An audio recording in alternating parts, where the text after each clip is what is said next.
স্বৈরাচারী শেখ হাসিনা সরকারের দমন নীতির বিরুদ্ধে দাঁড়িয়েছিলেন দুহাত প্রসারিত করে, এবং যিনি বুলেট বুকে নিয়ে শাহাদাত বরণ করেছেন, এবং আমাদের যেই গণ আন্দোলন থেকে গণ অভ্যুত্থান এবং বিপ্লবের দিকে যাত্রা, তার সূত্রপাত ঘটেছিল এই 16 জুলাই আবু সাঈদের শাহাদাত বরণের মধ্য দিয়ে। আবু সাঈদ আমাদের শহীদদের ইমাম, এই জুলাই বিপ্লবের রুহানি নেতৃত্ব।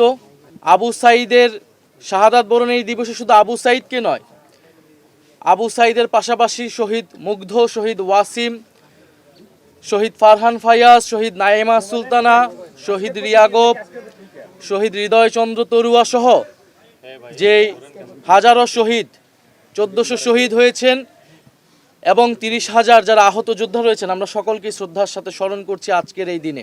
ফ্যাসিবাদের বিলুপ্তি, বাংলাদেশের স্বাধীন পররাষ্ট্রনীতি ইত্যাদি প্রশ্নে আমরা সরকার বিরোধী দল হিসেবে দেখি না, আমরা দেশের জনগণের পক্ষে, রাষ্ট্রের পক্ষে এক কাতারে দাঁড়াতে প্রস্তুত।